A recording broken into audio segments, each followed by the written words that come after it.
ഇപ്പോൾ UDF സ്ഥാനാർത്ഥി ആര്യാടൻ ഷൗക്കത്ത് മാധ്യമങ്ങളെ കാണുകയാണ്. തത്സമയ പിതാവ് കാണിച്ചു തന്ന വഴികളിലൂടെ മുന്നോട്ട് പോകാൻ ഞാനുണ്ടാകും എന്നാണ് ഈ അവസരത്തിൽ എനിക്ക് പറയാൻ. എം സ്വരാജ് എതിർ സ്ഥാനാർത്ഥി എത്തിയിരിക്കുകയാണ്. സ്ഥാനാർത്ഥി ഇങ്ങനെ കാണുന്നു. മത്സരം നിലമ്പൂരിൽ കടുത്തു എന്നാണ് പൊതുവെ പറയപ്പെടുന്നത്. നമ്മളൊരു സ്ഥാനാർത്ഥിയായി മത്സരിക്കുമ്പോൾ എന്തായാലും അപ്പുറത്തൊരു സ്ഥാനാർത്ഥി ഉണ്ടാവും എന്ന് വിചാരിച്ചുകൊണ്ടാണല്ലോ ഞങ്ങൾ മത്സരിക്കാൻ പോകുന്നത്. ആര് സ്ഥാനാർത്ഥിയായാലും നിലമ്പൂരിനെ തിരിച്ചുപിടിക്കാൻ ഐക്യ ജനാധിപത്യ മുന്നണി സദാ സന്നദ്ധമാണ്. നിലമ്പൂരിൽ അതിന് മണ്ണൊരുങ്ങിക്കഴിഞ്ഞു.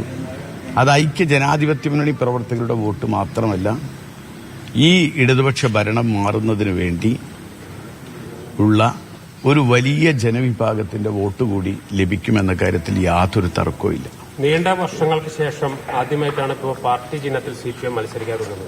എന്താണ് അത് നൽകുന്ന രാഷ്ട്രീയ സന്ദേശം എന്ന് നിങ്ങൾക്ക് തോന്നുന്നു? അല്ല,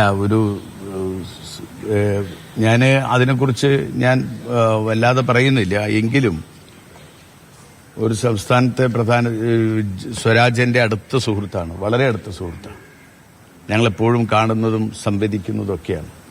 രാഷ്ട്രീയപരമായ നിലപാടുകൾ വ്യത്യസ്തമാണെങ്കിലും വളരെ അടുപ്പം സൂക്ഷിക്കുന്നയാളാണ്. 3-4 ദിവസം മുൻപൊക്കെ ഞങ്ങൾ കണ്ടിരുന്നു മരണ വീട്ടിൽ വെച്ച്. ഇവിടെ എന്തുകൊണ്ടാണ് എന്ന ചോദ്യത്തിന് CPM ആണ് മറുപടി പറയേണ്ടത്. 967 ശേഷം നടന്ന തെരഞ്ഞെടുപ്പുകളിൽ ഏകദേശം എനിക്ക് തോന്നുന്നു ഒരു 15 തെരഞ്ഞെടുപ്പുകൾ നിലമ്പൂരിൽ നടന്നു. അതിലാകെ 2 പ്രാവശ്യം മാത്രമാണ് പാർട്ടി ചിഹ്നത്തിൽ മത്സരിച്ചത്. പിന്നെയൊക്കെ സ്വതന്ത്രന്മാരെ തിരയുകയായിരുന്നു. എന്തുകൊണ്ടാണ് CPMന്റെ സ്ഥാനാർത്ഥിയെ പ്രഖ്യാപിക്കാൻ കൂടെയുള്ള ഒരു നേതാവ്, സെക്രട്ടേറിയറ്റ് മെമ്പറൊക്കെ ഉണ്ടായിട്ടും ഒരു സ്ഥാനാർത്ഥിയെ പ്രഖ്യാപിക്കാൻ ഇത്ര സമയമെടുത്തത് എന്ന് ചോദിച്ചാൽ തന്നെ നമുക്കറിയാം. എന്താണ് അതിന് കാരണം എന്ന് നിങ്ങൾക്ക് തന്നെ അന്വേഷിച്ചാൽ അറിയാം. അപ്പൊ അതുകൊണ്ട് എന്തൊക്കെയായാലും ആര് സ്ഥാനാർത്ഥിയായാലും ഈ നിലമ്പൂർ കഴിഞ്ഞ 2 പ്രാവശ്യം നഷ്ടപ്പെട്ട നിലമ്പൂർ ഒരു വലിയ ഭൂരിപക്ഷത്തോടുകൂടി തിരിച്ചുപിടിക്കാനും കേരള ഭരണത്തിനെതിരെയുള്ള ഒരു വലിയ ജനവിധി എഴുതാനും ജനങ്ങളും UDFും തയ്യാറായി.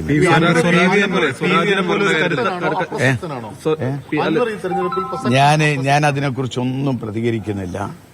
അൻവറുമായി ബന്ധപ്പെടുന്നതും സംസാരിക്കുന്നതും അൻവർ ചർച്ച നടത്തുന്നതുമൊക്കെ എന്റെ നേതാക്കന്മാരുമായിട്ടാണ്, UDF നേതാക്കന്മാരുമായിട്ടാണ്.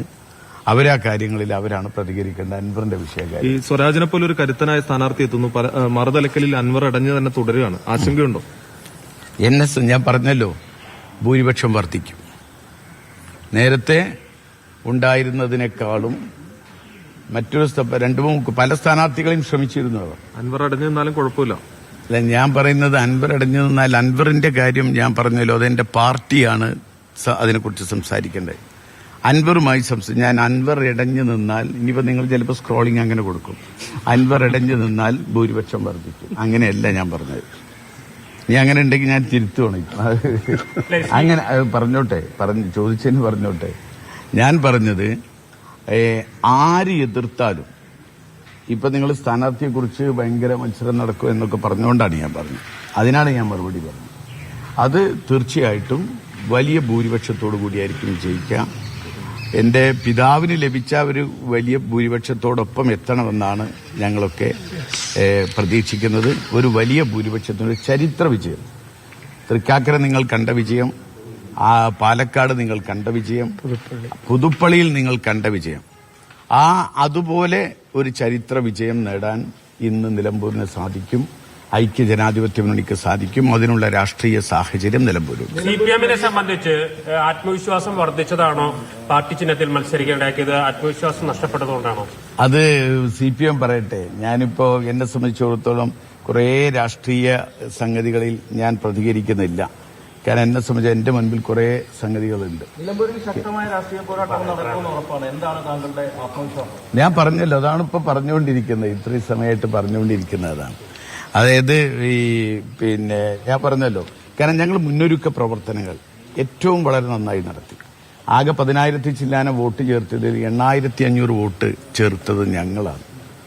ഞങ്ങളുടെ എല്ലാ പഞ്ചായത്ത് കൺവെൻഷനുകൾ, ബൂത്ത് കമ്മിറ്റികൾ ഇന്നലത്തോടുകൂടി 263 ബൂത്ത് കൺവെൻഷനുകളും ഇന്നലത്തോടുകൂടി കഴിഞ്ഞു.